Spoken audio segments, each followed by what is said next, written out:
All praising to Allah the Almighty, who is creator of this entire universe. अस्सलाम वालेकुम to all of you. उम्मीद है कि आप सब लोग खैरियत से होंगे, ठीक ठाक होंगे।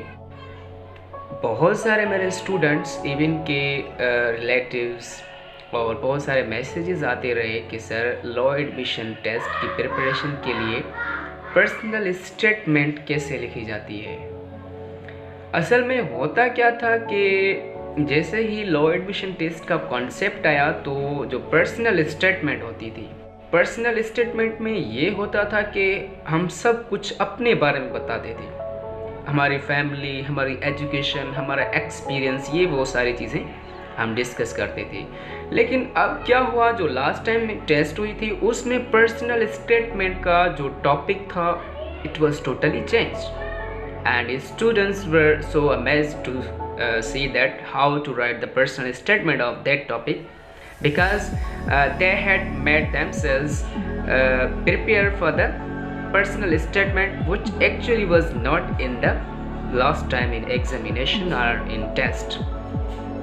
तो इसके लिए आज हम डिस्कस करने जा रहे हैं कि पर्सनल स्टेटमेंट का जो न्यू मेथड है वो क्या है और पर्सनल स्टेटमेंट हम कैसे लिखें। मेरी नज़र में ये बिल्कुल आसान और बिल्कुल इजी है। इस चीज़ में बस जस्ट ये चीज़ है, वो चाहे ऐसे हो, पर्सनल स्टेटमेंट हो या कोई भी चीज़ हो, इसमें आप जस्ट एंड जस्ट आपके पास थिंकिंग पावर होना चाहिए, आपकी सोच अच्छी होनी चाहिए, आपके आइडियाज़ अच्छे होने चाहिए, आपकी जो सोच है, थॉट्स हैं वो वसी होनी चाहिए, then you can write easily. आज डिस्कस करते हैं कि न्यू मेथड क्या है पर्सनल स्टेटमेंट को लिखने का। वैसे तो नॉर्मली ऐसे होता था ना कि भाई हम अपने बारे में लिखते हैं पर्सनल स्टेटमेंट कि मैं क्या करता हूँ, मेरा फैमिली बैकग्राउंड, मेरी एजुकेशन, लाइक दैट। लेकिन अब हम डिस्कस करेंगे कि अगर आपके पास कोई ऐसा टॉपिक आ जाता है जो कि आपसे रिलेटेड नहीं है, आपके पास कोई ऐसा टॉपिक आ जाता है जो आपसे रिलेटेड नहीं है, कोई दूसरा है, तो उस पे आप पर्सनल स्टेटमेंट कैसे लिखें।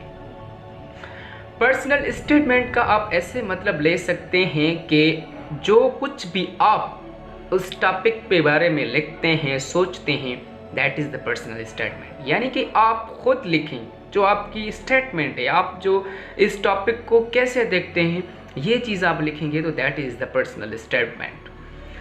अब चलते हैं कि ये पर्सनल स्टेटमेंट हम लिख कैसे सकते हैं। ऐसे के लिए भी मैंने वीडियो बनाई थी, वो आप मेरे प्लेलिस्ट में यूट्यूब चैनल में जाके देख सकते हैं। ऐसे और पर्सनल स्टेटमेंट ऑलमोस्ट एक दूसरे से कनेक्टेड हैं। अगर आप ऐसे को अच्छे से अंडरस्टैंड कर लेते हैं, जो न्यू मेथड है पर्सनल स्टेटमेंट का, तो ये भी आप इजीली अच्छे से अंडरस्टैंड कर सकेंगे। तो चलिए देखते हैं कि पर्सनल स्टेटमेंट हम कैसे लिखते हैं इन न्यू एंड मॉडर्न वे। सबसे पहले तो जस्ट सपोज आपको कोई भी टॉपिक मिलता है, पहले तो बस जस्ट ये मिलता था कि भाई राइट पर्सनल स्टेटमेंट, यानी कि अपने बारे में लिखें, अपनी अचीवमेंट्स, अपने इंटरेस्ट के लिए, ताकि आपको यूनिवर्सिटी, कोई कॉलेज एडमिशन दे सके। लेकिन इधर बोल रहा है कि कोई ऐसा टॉपिक आ जाता है, आप उस पर पर्सनल स्टेटमेंट लिखें। उस पे पर्सनल स्टेटमेंट लिखने का मतलब ये है कि आपकी नज़र में ये टॉपिक क्या है। तो चलिए देखते हैं कि ये हम कैसे लिखते हैं और कैसे होगा। सबसे पहले जब भी आपको कोई टॉपिक मिलता है पर्सनल स्टेटमेंट के लिए, अभी तो डिफरेंट टॉपिक्स आ रहे हैं, लास्ट टाइम भी आया एंड होपफुली कि जो 5 दिसंबर पे टेस्ट हो रही है उस पर भी आई थिंक कि डिफरेंट होगा पर्सनल स्टेटमेंट। कितना भी डिफरेंट हो पर्सनल स्टेटमेंट का टॉपिक, ऐसे का टॉपिक, लेकिन आपके पास राइटिंग एंड थिंकिंग पावर है और आपकी इंग्लिश अच्छी है या फिर उर्दू में भी आती है, लेकिन if you will go through the English language it will be much better. English आपकी अच्छी है, थिंकिंग पावर अच्छा है, राइटिंग स्किल्स अच्छे हैं, and then you can qualify easily. अगर आपको कोई टॉपिक मिलता है पर्सनल स्टेटमेंट के लिए तो सबसे पहले you have to think about that topic. ये कुछ मैं आपको इम्पोर्टेंट पॉइंट्स बताने जा रहा हूँ, you can write, you can note as well. सबसे पहले जो है थिंक अबाउट द टॉपिक। कोई भी टॉपिक आपको दिया जा रहा है कि भाई write personal statement on following topics और any one of the following, तो आप सबसे पहले उस टॉपिक के बारे में सोचेंगे। उसके बाद क्या करना है, आपको जो भी इम्पोर्टेंट पॉइंट्स हैं जब भी आप सोचेंगे, आपके जहन में आइडियाज़ आएंगे, तो उसके बाद आपको इम्पोर्टेंट पॉइंट्स हैं, आउटलाइंस, वो किसी रफ पेज पे साइड पे लिख देने हैं। ये जो इम्पोर्टेंट पॉइंट है किसी भी टॉपिक के बारे में। ये 2 स्टेप हो गए। अब क्या है, personal statement is consisted of 3 steps, you can say. कितने? 3 स्टेप्स। पहला ओपनिंग स्टेटमेंट, दूसरा एक्सपीरियंस और तीसरा क्लोजिंग स्टेटमेंट। अब इन तीनों स्टेप्स को कैसे कंप्लीट करना है? अब इन तीनों स्टेटमेंट को आप जस्ट एंड जस्ट जो आउटलाइंस बनाए, जो आपने सोचा, उनके थ्रू आप इनको कंप्लीट करेंगे। कैसे कंप्लीट करेंगे?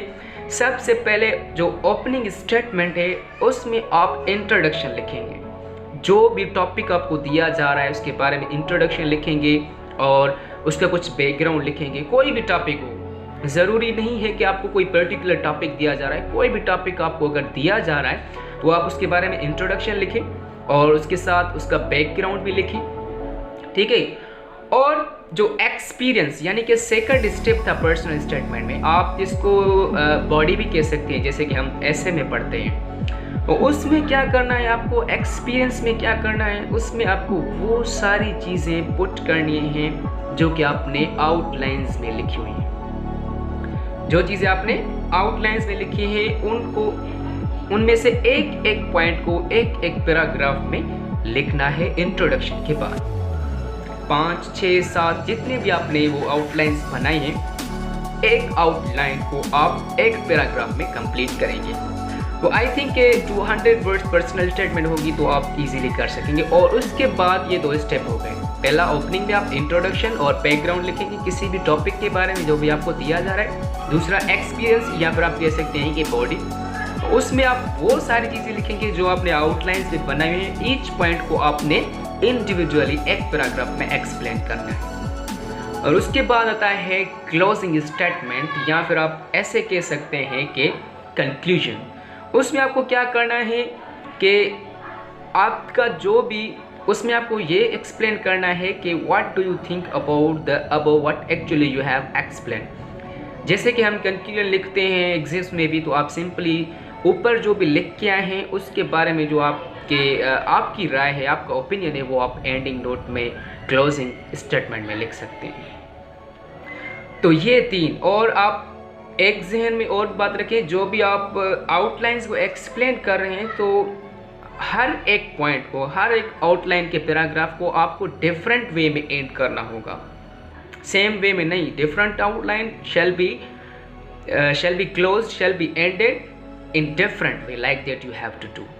सो सिंपल कहने का मकसद ये है कि आप 3 चीज़ें पर्सनल स्टेटमेंट में याद रखें। ओपनिंग स्टेटमेंट या फिर इंट्रोडक्शन आप कह सकते हैं, उसके बाद एक्सपीरियंस या फिर आप बॉडी कह सकते हैं, और लास्ट में जो है वो है क्लोजिंग स्टेटमेंट या फिर कंक्लूजन कह सकते हैं। अगर इन चीज़ों पे आपका ग्रिप है तो आप अच्छे से, कोई भी टॉपिक आपको मिलता है तो आप इजीली उस पर पर्सनल स्टेटमेंट लिख सकते हैं। होपफुली आपको अच्छे से समझ आया होगा। एंड अगर आपको कोई भी दुश्वारी हो, कोई भी डिफ़िकल्टी हो, तो आप मुझसे कांटेक्ट कर सकते हैं। मेरे व्हाट्सएप नंबर पे मेल कर सकते हैं या फिर फेसबुक पे भी आप टेक्स्ट कर सकते हैं। So thank you very much. ये कोई बड़ी बात नहीं है, इंशाल्लाह you will qualify and hopefully you will get good marks.